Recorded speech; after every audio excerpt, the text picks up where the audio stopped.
Hello മക്കളെ, അഖില miss ആണ്. അപ്പോൾ നമ്മുടെ 8 CBSE ഒക്കെ നമ്മൾ കംപ്ലീറ്റ് ചെയ്തിട്ടുണ്ട്. അടിപൊളിയായിട്ട് തന്നെ എൻ്റെ മക്കളൊക്കെ സെറ്റ് ആക്കിയിട്ടുണ്ട് അല്ലേ. നമ്മുടെ 9 CBSEയിലേക്ക് എത്തി നിൽക്കുവാണ്. അപ്പോൾ ഈ ഒരു അക്കാദമിക് ഇയർ എന്ന് പറയുമ്പോൾ മക്കൾക്കറിയാം, നമ്മളെല്ലാവരും ചിന്തിക്കുന്ന ഒരു കാര്യമാണ്, 9 CBSEയിൽ ഇപ്പോൾ എന്താണ് ഇത്ര സ്പെഷ്യലായിട്ട്, നമുക്ക് ബോർഡ് എക്സാം ഒന്നും ഇല്ലല്ലോ, അപ്പോൾ 8 CBSE പോലെ തന്നെ അല്ലേ 9നെയും നമ്മൾ കൺസിഡർ ചെയ്താൽ പോരെ എന്നൊക്കെ അല്ലേ. പക്ഷേ നമ്മൾ ഏറ്റവും കൂടുതൽ ശ്രദ്ധിക്കേണ്ട ഒരു കാര്യം എന്ന് പറയുന്നത്, ഈ 9 CBSE എന്ന് പറഞ്ഞു കഴിഞ്ഞു കഴിഞ്ഞാൽ നമുക്കറിയാം 8th, 9th, 10th ഒക്കെ നോക്കുന്ന സമയത്ത് ഏറ്റവും ഇമ്പോർട്ടൻസ് നമ്മൾ കൊടുക്കേണ്ട ഒരു ക്ലാസ് തന്നെയാണ്. അതിൻ്റെ ഏറ്റവും പ്രധാനപ്പെട്ട കാര്യം എന്ന് പറയുന്നത്, 9th നമുക്ക് ബോർഡ് എക്സാം ഇല്ലെങ്കിൽ പോലും ഇത് കഴിഞ്ഞാൽ നെക്സ്റ്റ് ഇയർ നിങ്ങൾ ആലോചിച്ച് നോക്കുക, നമുക്ക് എന്തുണ്ട്, നമ്മൾ ആദ്യമായിട്ട് ബോർഡ് എക്സാം ഒക്കെ എഴുതാൻ പോവുകയാണ് നമ്മുടെ ക്ലാസ് 10 CBSEയിൽ അല്ലേ. അപ്പോൾ ക്ലാസ് 10 CBSEയിൽ നമുക്ക് പഠിക്കാൻ പോകുന്ന കുറേ കാര്യങ്ങളുടെ ഏറ്റവും അല്ലേ അതിൻ്റെ ബേസിക് ആയിട്ടുള്ള കാര്യങ്ങൾ, അതിൻ്റെ ഒരു ഫൗണ്ടേഷൻ ക്ലാസ് എന്ന് തന്നെ നമുക്ക് നമ്മുടെ ക്ലാസ് 9 CBSEന് പറയാൻ പറ്റും. അതിനേക്കാളൊക്കെ ഇമ്പോർട്ടൻ്റ് ആയിട്ടുള്ള ഈ ഒരു വർഷം നമ്മൾ ഫേസ് ചെയ്യുന്ന ഒരു ടാസ്ക് എന്ന് പറയുന്നത് ഓൾറെഡി നിങ്ങൾക്ക് എല്ലാവർക്കും അറിയാം അല്ലേ, പുതിയ സിലബസ് ആണ് നമ്മളിതാ ഫോളോ ചെയ്യാനായിട്ട് പോകുന്നത്. അപ്പോൾ പുതിയ സിലബസ് എന്നതിനപ്പുറത്തേക്ക് നമ്മുടെ NCERT ടെക്സ്റ്റ് ബുക്സ് ഒക്കെ കംപ്ലീറ്റ് ആയിട്ട് ഇതാ മാറിയിരിക്കുകയാണ്. അപ്പോൾ ഓരോ സബ്ജക്റ്റിലും വന്നിട്ടുള്ള മാറ്റങ്ങളൊക്കെ ഓൾറെഡി ഇതാ കുഞ്ഞു വീഡിയോസിലായിട്ട് നമ്മളെല്ലാവരും ഇതാ ഓരോ സബ്ജക്റ്റിനും പറ്റിയല്ലേ നമ്മൾ ഡിസ്കസ് ചെയ്തിട്ടുണ്ടായിരുന്നു. അപ്പോൾ നിങ്ങൾക്കറിയാം എത്രത്തോളം കാര്യങ്ങൾ ഇതാ ഓരോ സബ്ജക്റ്റിലും നമുക്ക് പഠിക്കാനുണ്ട്. നിങ്ങൾ 8 CBSE ആയിട്ടൊന്ന് കമ്പയർ ചെയ്ത് നോക്കുക. 8 CBSEയിൽ തന്നെ നമ്മുടെ ഓൾഡ് സിലബസ് ഫോളോ ചെയ്തിട്ടുള്ള ആളുകൾ ഉണ്ടായിരിക്കും, ന്യൂ സിലബസ് പഠിച്ചിട്ടുള്ള ആളുകൾ ഉണ്ടായിരിക്കും. അപ്പോൾ അവരൊക്കെ നിങ്ങൾ പഠിച്ചിട്ടുള്ള കാര്യങ്ങളൊക്കെ ആയിട്ട് നമ്മുടെ 9 CBSEയിലുള്ള ഓരോ ടോപ്പിക്കിനെയും ഒന്ന് കമ്പയർ ചെയ്ത് നോക്കുക. നിങ്ങൾ ഓരോ കാര്യങ്ങളും ഇൻ ഡെപ്ത് ആയിട്ടാണ് ഇതാ ഈ ഒരു 9th നമുക്ക് പഠിച്ചെടുക്കാനായിട്ടുള്ളത് അല്ലേ. അപ്പോൾ വളരെ ബേസിക് ആയിട്ടുള്ള കാര്യങ്ങളിൽ തുടങ്ങി, അതായത് പുതിയ കുറേ കോൺസെപ്റ്റുകളൊക്കെ ആഡ് ചെയ്തിട്ടുണ്ട്. അപ്പോൾ അതിൻ്റെ ബേസിക് ആയിട്ടുള്ള കാര്യങ്ങളിൽ തുടങ്ങിയിട്ട് നേരത്തെ മിസ് പറഞ്ഞതുപോലെ തന്നെ വളരെ ആഴത്തിൽ നമുക്ക് എന്ത് ചെയ്യാനുണ്ട്, ഓരോ കോൺസെപ്റ്റും ക്ലിയർ ആയിട്ട് സെറ്റായിട്ട് പഠിച്ചെടുക്കാനായിട്ടുണ്ട്. അതിവിടെ പഠിച്ചിട്ടില്ലെങ്കിലുള്ള പ്രശ്നം എന്താണ്, നിങ്ങൾ ആലോചിക്കും, ഇവിടെ പഠിച്ചിട്ടില്ലെങ്കിൽ ഈ ഒരു എക്സാമിന് മാർക്ക് കുറയുന്നല്ലേ ഉള്ളൂ, അത് ഈ പറഞ്ഞതുപോലെ നമ്മുടെ ബോർഡ് എക്സാം ഒന്നും അല്ലല്ലോ. അങ്ങനെയല്ല, എക്സാം പോയിന്റ് ഓഫ് വ്യൂവിൽ മാത്രമല്ല നമ്മൾ ക്ലാസ് 9 CBSEനെ നമ്മൾ എന്ത് ചെയ്യേണ്ടത്, നമ്മൾ കണക്കാക്കേണ്ടത്. അതിനപ്പുറത്തേക്ക് നേരത്തെ നമ്മൾ പറഞ്ഞതുപോലെ തന്നെ ക്ലാസ് 10 CBSEയിൽ നമുക്ക് ഒരുപാട് കാര്യങ്ങൾ പഠിക്കാനുണ്ട്. നമുക്കറിയാം CBSE ഓരോ ഇയറിലും എന്ത് ചെയ്തുകൊണ്ടിരിക്കുകയാണ്, മാറ്റങ്ങൾ വരുത്തിക്കൊണ്ടിരിക്കുകയാണ് അല്ലേ.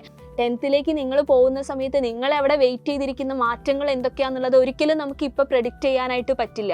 അപ്പോൾ നമുക്കിപ്പോൾ ചെയ്യാൻ പറ്റുന്ന കാര്യം എന്ന് പറയുന്നത്, നമുക്ക് എന്തൊക്കെ കാര്യങ്ങൾ ഇതാ പുതിയ സിലബസ് അനുസരിച്ച് കവർ ചെയ്യാനുണ്ടോ അതൊക്കെ കൃത്യമായിട്ട് കവർ ചെയ്ത്, ചുമ്മാ കവർ ചെയ്യാന്നുള്ളതിനപ്പുറത്തേക്ക് കോൺസെപ്റ്റുകളൊക്കെ ക്രിസ്റ്റൽ ക്ലിയർ ആയിട്ട് നമ്മൾ എന്ത് ചെയ്യേണ്ടതുണ്ട്, പഠിച്ചെടുക്കേണ്ടതുണ്ട്. അതോടൊപ്പം തന്നെ പ്രധാനപ്പെട്ട ഒരു കാര്യം, 8 CBSEയുടെ ക്വസ്റ്റ്യൻ പാറ്റേൺ ഒക്കെ നമുക്കറിയാം, നമുക്ക് അങ്ങനെ പ്രത്യേകിച്ച് എന്തുണ്ടായിരുന്നില്ല, ഒരു പാറ്റേൺ, സിസ്റ്റമാറ്റിക് ആയിട്ടുള്ള ഒരു പാറ്റേൺ ഒന്നും നമുക്ക് പറയാനായിട്ടുണ്ടായിരുന്നില്ല. പക്ഷേ 9 CBSE ഈവൻ സ്കൂളുകളിൽ നടക്കുന്ന എക്സാം ആണെങ്കിൽ പോലും നമ്മൾ എപ്പോഴും ചെയ്യുന്നത് ക്ലാസ് 10 CBSEയുടെ ബോർഡ് എക്സാമിൻ്റെ പാറ്റേൺ എന്താണോ ആ രീതിയിൽ തന്നെ നമ്മൾ എന്ത് ചെയ്യണം, 9th പ്രാക്ടീസ് ചെയ്ത് തുടങ്ങണം. നമുക്കറിയാം ക്വസ്റ്റ്യൻ പാറ്റേൺ നോക്കുന്ന സമയത്ത് അവിടെ MCQs ഉണ്ട്, അസേർഷൻ റീസൺ അല്ലേ, വളരെ ഇമ്പോർട്ടൻ്റ് ആണ്. 1 മാർക്കിൻ്റെ ക്വസ്റ്റ്യൻ ആയിക്കോട്ടെ, എത്രത്തോളം അല്ലേ ഡിഫിക്കൽട്ടി ആണ് അതിനകത്ത് ഫുൾ മാർക്ക് സ്കോർ ചെയ്യുക എന്നുള്ളത് നമുക്ക് എല്ലാവർക്കും അറിയാവുന്ന കാര്യമാണ്.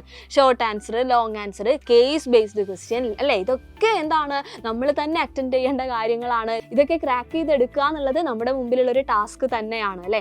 അപ്പോൾ ഇതിനൊക്കെ നമുക്ക് വേണ്ടത് വ്യക്തമായിട്ടുള്ളൊരു പ്ലാനിങ് ആണ്. കാര്യം എന്താണെന്ന് വെച്ച് കഴിഞ്ഞാൽ 9 CBSE നിങ്ങൾ ആലോചിച്ച് നോക്കുക, നമ്മുടെ ഏത് സ്കൂളിൽ പഠിക്കുന്ന മക്കളായിക്കോട്ടെ, നിങ്ങൾ അവിടെയുള്ള എല്ലാവരും പ്ലാൻ ചെയ്യുന്നത് എങ്ങനെയായിരിക്കും, 9 CBSEയുടെ സിലബസ് ഒക്കെ ഓൾമോസ്റ്റ് നേരത്തെ തന്നെ കംപ്ലീറ്റ് ചെയ്തിട്ട് വേണം ആ നെക്സ്റ്റ് ഇയറിലെ, അതായത് നമ്മുടെ 10th ക്ലാസ്സുകളൊക്കെ തുടങ്ങാനായിട്ട്. അടുത്ത ആനുവൽ എക്സാം ഒക്കെ നിങ്ങൾക്ക് നേരത്തെ കൂട്ടി കഴിയും. അതിൻ്റെ റീസൺ എന്ന് പറയുന്നത് 10th ക്ലാസ്സുകളൊക്കെ കുറച്ച് നേരത്തെ ആയിട്ട് സ്റ്റാർട്ട് ചെയ്യുക എന്നുള്ളത് തന്നെയാണ്. പക്ഷേ അവിടെ നമ്മുടെ ഒരു പ്രശ്നം എന്ന് പറയുന്നത്, നമുക്ക് കിട്ടുന്ന ടൈം അവിടെ കുറയാണ് അല്ലേ. സിലബസ് വളരെ വലുതാണ്, ഒരുപാട് കാര്യങ്ങൾ നമുക്ക് കവർ ചെയ്യാനുണ്ട്. ഇപ്പോൾ സയൻസിലൊക്കെ ആണെങ്കിൽ കെമിസ്ട്രിയിലൊക്കെ കുറേ പുതിയ കാര്യങ്ങൾ നിങ്ങൾ പഠിക്കുന്നുണ്ട്. അതും എക്സാക്റ്റ് നമ്മുടെ 10th നമുക്ക് വേണ്ട കാര്യങ്ങളാണ് അല്ലേ. 10th ഇപ്പോൾ ഒരു എക്സാമ്പിൾ പറയുകയാണെങ്കിൽ കെമിക്കൽ റിയാക്ഷൻസ് ഒക്കെ എഴുതണം എന്നുണ്ടെങ്കിൽ ഇവിടെ നമ്മൾ പഠിക്കുന്ന ആറ്റംസും മോളിക്യൂൾസും അതുപോലെ തന്നെ സ്ട്രക്ചർ ഓഫ് ആറ്റം എന്ന് പറയുന്ന ചാപ്റ്റർ ഒക്കെ ഉണ്ട്, വാലൻസി എന്നൊക്കെ പറയുന്ന കുറേ പുതിയ കോൺസെപ്റ്റുകളുണ്ട്. അതൊക്കെ കൃത്യമായിട്ട് നമ്മൾ പഠിക്കുക തന്നെ വേണം. ഇതിപ്പോൾ കെമിസ്ട്രിയുടെ കാര്യമാണ്, ഇതേപോലെ തന്നെയാണ് വേറെ ഏത് സബ്ജക്റ്റും അല്ലേ. മാത്സ് ഒക്കെ നിങ്ങൾക്കറിയാം എന്തോരം ടഫായിരിക്കും ഓരോരുത്തർക്കും എന്നുള്ളത് നമ്മൾ പറഞ്ഞ് കേൾക്കുന്ന കാര്യങ്ങളാണ്. അപ്പോൾ ഇതൊക്കെ ഈസി ആക്കാൻ എന്ത് ചെയ്യും, നമ്മൾ നേരത്തെ കൂട്ടി പഠിച്ചു തുടങ്ങണം, അതും കൃത്യമായിട്ടുള്ള പ്ലാനോട് കൂടിയിട്ട്. അപ്പോൾ അത് എങ്ങനെയാണെന്നൊക്കെയുള്ള കൺഫ്യൂഷൻ നിങ്ങൾക്ക് ഉണ്ടെങ്കിൽ അവിടെ നിങ്ങളെ സപ്പോർട്ട് ചെയ്യാൻ വേണ്ടിയിട്ടാണ് നമ്മുടെ സൈലത്തിൻ്റെ ഓൺലൈൻ ട്യൂഷൻ ബാച്ചായിട്ടുള്ള നിഞ്ച ബാച്ച് തയ്യാറായിട്ടിരിക്കുന്നത്. ഓൾറെഡി നിങ്ങൾ കേട്ടിട്ടുണ്ടായിരിക്കും നമ്മുടെ നിഞ്ച ബാച്ചിനെ പറ്റിയൊക്കെ. അപ്പോൾ കഴിഞ്ഞ വർഷത്തിൽ നിന്ന്, അതായത് നിങ്ങളുടെ സീനിയേഴ്സിൽ നിന്നാണ് നിങ്ങളത് കേട്ടതെങ്കിൽ അതിനകത്ത് നിന്ന് ചെറിയ വ്യത്യാസങ്ങൾ എവിടെയുണ്ട് ഈ ഒരു വർഷം നമുക്കുണ്ട്. അതായത് നിഞ്ച ബാച്ചിൽ തന്നെ നമ്മൾ നിങ്ങൾക്ക് വേണ്ടിയിട്ട് വ്യത്യസ്ത പ്ലാനുകളായിട്ടാണ് വന്നിരിക്കുന്നത്. അതായത് 3 രീതിയിലാണ് നമ്മുടെ ബാച്ച് ഇപ്പോൾ മുന്നോട്ട് പോകുന്നത്. ഒന്ന് നമ്മുടെ ബേസ് പ്ലാൻ ആണ്, മറ്റൊന്ന് നമ്മുടെ ഇൻഫിനിറ്റി പ്ലാൻ ആണ്, അടുത്തത് ഇൻഫിനിറ്റി പ്രോ. ഇപ്പോൾ ഇതിനകത്ത് നമുക്കറിയാം ഇപ്പോൾ ഓരോ സബ്ജക്റ്റിനും എന്തുണ്ടായിരിക്കും, ലൈവ് ക്ലാസ്സുകൾ ഉണ്ടായിരിക്കും അല്ലേ. അപ്പോൾ ആ ലൈവ് ക്ലാസ്സുകൾ ആയിക്കോട്ടെ, ഓരോ ക്ലാസ് കഴിഞ്ഞിട്ടും DPPs നിങ്ങൾക്ക് പ്രാക്ടീസ് ചെയ്യാനുള്ള ക്വസ്റ്റ്യൻസ് ഉണ്ടായിരിക്കും. അതുപോലെ തന്നെ റിവിഷൻ ടെസ്റ്റുകൾ ഉണ്ടായിരിക്കും, അതിൻ്റെ answer key discussion, in app community. അതോടൊപ്പം തന്നെ നമ്മുടെ പേൾ വീഡിയോസ്, പ്രീമിയം ഫീച്ചറാണ് നമ്മുടെ പേൾ വീഡിയോസ് എന്ന് പറയുന്നത്. അതിൻ്റെ കൂടെ തന്നെ ഏറ്റവും ഇമ്പോർട്ടൻ്റ് ആയിട്ടുള്ള സൈലത്തിൻ്റെ മെറ്റീരിയൽസ് നിങ്ങൾക്കറിയാം, insta learn and mind map നിങ്ങൾ ഓൾറെഡി കേട്ടിട്ടുണ്ടായിരിക്കും അല്ലേ. അപ്പോൾ ഇൻസ്റ്റാ ലേൺ എന്നൊക്കെ പറഞ്ഞു കഴിഞ്ഞാൽ ഒരു ചാപ്റ്ററിനെ നമ്മളിതാ എന്ത് ചെയ്യുകയാണ്, വളരെ ഷോർട്ടായിട്ടുള്ള നോട്ട്സും അതുപോലെ തന്നെ ആ ഒരു ടോപ്പിക്ക് കഴിഞ്ഞു കഴിഞ്ഞാൽ അത് റിലേറ്റ് ചെയ്തിട്ടുള്ള ക്വസ്റ്റ്യൻസും ആക്കി മാറ്റിയിട്ടുണ്ടായിരിക്കും. മൈൻഡ് മാപ്പ് എന്ന് പറയുന്ന സമയത്ത് ഒരൊറ്റ ഷീറ്റിൽ നിങ്ങൾക്ക് കംപ്ലീറ്റ് ചാപ്റ്ററും അതിൻ്റെ കോൺസെപ്റ്റും ഒക്കെ നിങ്ങൾക്ക് മനസ്സിലാക്കാനായിട്ട് സാധിക്കും. അപ്പോൾ ഈ മെറ്റീരിയൽസും അതുപോലെ തന്നെ വരാൻ പോകുന്ന നമ്മുടെ എൻ ഗെയിം ബാച്ചുകളുണ്ട്, അതായത് എൻ ഗെയിം റിവിഷൻ ബാച്ച് എന്ന് നമ്മൾ പറയും, അപ്കമിങ് ബാച്ചസ് അല്ലേ. ഇതിലേക്കൊക്കെയുള്ള ആക്സസും ഒക്കെ കിട്ടുന്നത് നമ്മുടെ ഇൻഫിനിറ്റി പ്ലാൻ നിങ്ങൾ ചൂസ് ചെയ്യുന്ന സമയത്താണ്. ഇനി ഈ ഇൻഫിനിറ്റി പ്ലാനോട് കൂടി തന്നെ നിങ്ങൾക്കറിയാം, നമ്മൾ കോമ്പറ്റേറ്റീവ് എക്സാമിനൊക്കെ വേണ്ടിയിട്ട് വളരെ നേരത്തെ തന്നെ ആളുകളൊക്കെ പഠിച്ചു വരുന്ന ഒരു ടൈമാണ് ഇതെന്ന് പറയുന്നത് അല്ലേ. നമുക്കറിയാം പുതിയ കാലത്ത് എല്ലാവരും അങ്ങനെയൊക്കെ പ്രിപ്പയർ ചെയ്യുന്നുണ്ട്.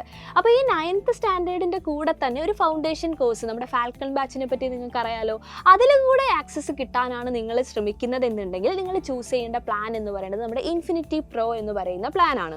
ഇനി ഇതൊന്നും അല്ല, നമുക്ക് നോർമലി ഈ പറഞ്ഞ ഇൻസ്റ്റാ ലേണും മൈൻഡ് മാപ്പും ആവശ്യമില്ല, ഫാൽക്കൺ ആവശ്യമില്ല, അതുപോലെ തന്നെ എൻ ഗെയിം ബാച്ചിലേക്ക് നമുക്ക് എന്ത് വേണ്ട, ഈ പറയുന്ന പോലെ ആക്സസ് കിട്ടേണ്ട ആവശ്യമില്ല, പേൾ വീഡിയോസിനും നമുക്ക് ആക്സസ് വേണ്ട എന്നാണെന്നുണ്ടെങ്കിൽ നമുക്ക് എടുക്കേണ്ട നമുക്ക് അവിടെ ബേസ് പ്ലാൻ ഉണ്ട് അല്ലേ. അപ്പോൾ നിങ്ങൾക്ക് ഏറ്റവും സ്യൂട്ടായിട്ടുള്ളത് ഏതാണ്, നിങ്ങൾക്ക് ഏറ്റവും ബെസ്റ്റ് ആണെന്ന് തോന്നുന്നത് ഏതാണ്, നിങ്ങളുടെ പാരൻസുമായിട്ടൊക്കെ ഈ കാര്യം നിങ്ങളൊന്ന് ഡിസ്കസ് ചെയ്യണം.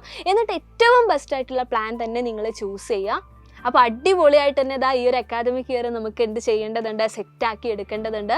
വരാൻ പോകുന്ന ഹയർ ക്ലാസ്സസിലേക്കൊക്കെയുള്ള ഫൗണ്ടേഷൻ ആണെന്ന് വിചാരിച്ചുകൊണ്ട് തന്നെ മുന്നോട്ട് പോവാം. അപ്പോൾ നമുക്ക് നമ്മുടെ നിഞ്ച ബാച്ചിൽ കാണാം. ബൈ.